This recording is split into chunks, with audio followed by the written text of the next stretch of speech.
Jaapa, it's almost like the idea of a brain drain, even though it's in kind to the extent that participants are existing in the country for what may be seen as seeking for greener pastures.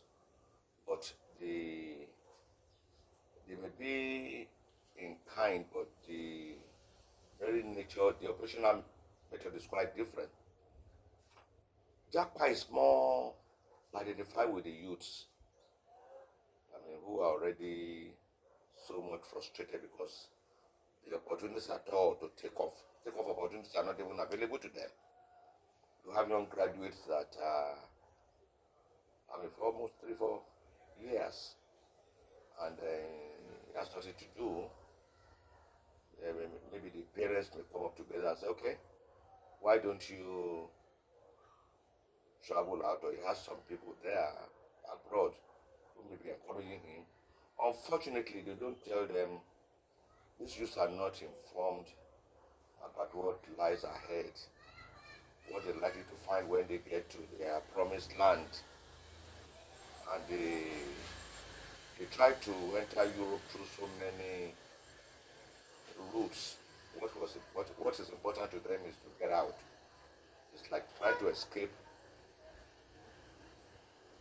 Egypt, seeking to go to the promised land. Unfortunately, Moses with the magical rod to separate the seas, for them to walk on dry land to Canaan, it's no longer available.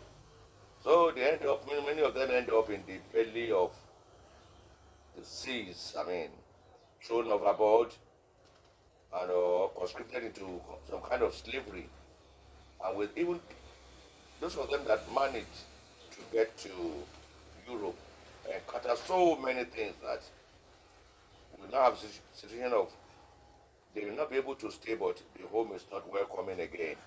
Many have even sold their properties. So it's unfortunate. And regrettably, I find it very difficult to discourage anybody from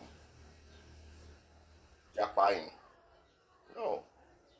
Sometimes when I reflect on what the country has become, I tell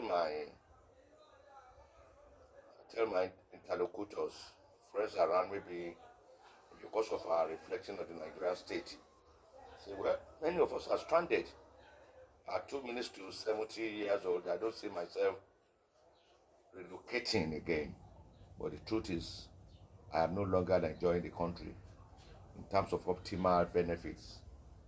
Well, my generation did enjoy substantial part of it, and the way our psychic were wired, we are or even unable to be part of the rot in terms of manipulating the system. We were straight. We were taught to be straight in our engagement with society. So even if many of us were idealists, some remain idealists and suffer little inconveniences. But I can't imagine if this kind of thing in Nigeria now was shown 30 years ago. Hey man, I would have left. So I don't really blame the youth. It's no consolation to say, go and find a skill, go and learn something. It doesn't matter. Only do pomoje, a graduate of maybe somebody who read a Greek or who read physics, spending 5 years in this program. Sorry, riding Okada. Or Marua, Keke Marua, is no consolation. It's self-demeaning. Yes, it is self-demeaning, but well, perhaps if he has to manage his life through that, but don't try to discourage him from taking a risk to get out of the country and try to see how he could negotiate with the other part of the world to see whether something can. The brain drain, yeah, we know what brain drain is. These are professionals that were also driven out of the country. When I say driven out, nobody actually pursue them with any gun or whatever. But when they saw, I mean, if a medical doctor, a consultant, well trained, I will see his patients dying. I mean, because there are no necessary drugs to to use for.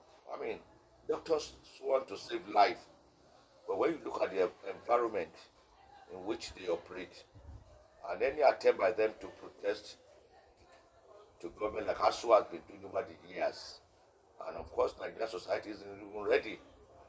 Instead of supporting all these professionals, either in the medical field or in our universities, to pressurize government, what you hear is in the interest of our children, as if their children are really receiving any education in the laboratories that has no reagents, in the lecture rooms that could hardly accommodate 1/3 of the population that sought lessons in them.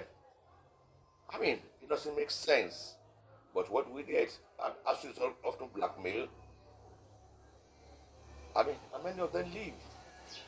And when they get abroad, yes, you might say they may not be able to get their required post here because most of the universities are also abroad are also saturated.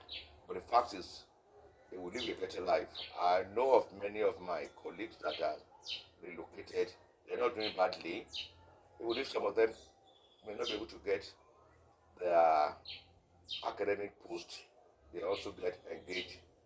Now they wouldn't be washing toilets or I mean or trying to do something that was the meaning of their extreme achievement back in Nigeria. And at least they have a consolation that okay, they are in a society that runs.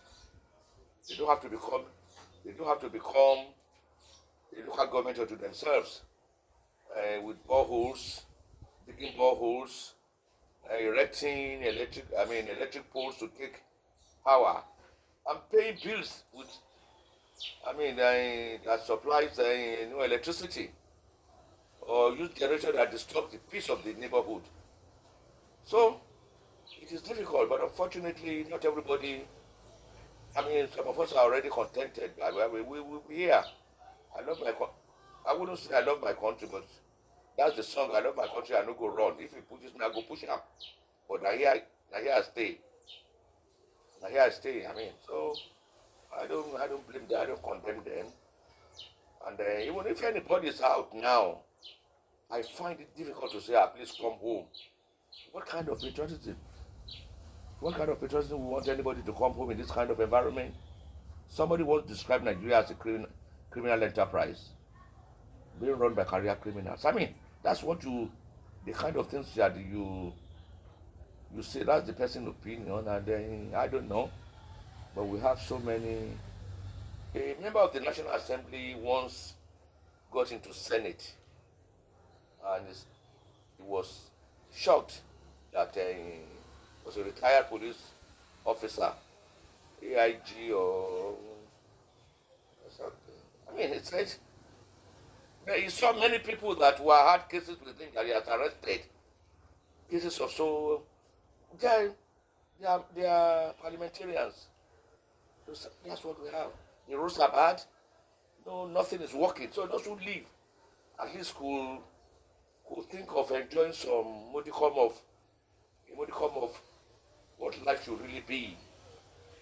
For people who travel out and see what societies are run there, the roads, everything, infrastructure, and you can only wonder that every day, if you ask for one governor or the other, is out of the country. One senator or the other is out of the country. One House of Reps is out of the country. You wonder what they go abroad to do. Fair enough, they go abroad for so many things, but when they return, why do they feel comfortable? Why do they feel comfortable in their own country? Why should anybody who lives in Ogun State, a public official, people in government, why should they feel comfortable going through the roads of Ota to Abeokuta Why shouldn't they feel comfortable? I don't get it.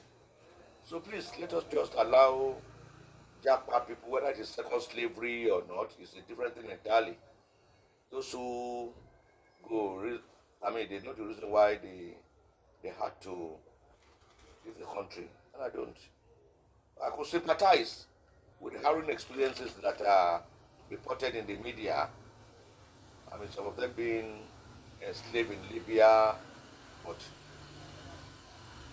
staying in the country didn't constitute any option. That was why they left. That's all right. How many minutes?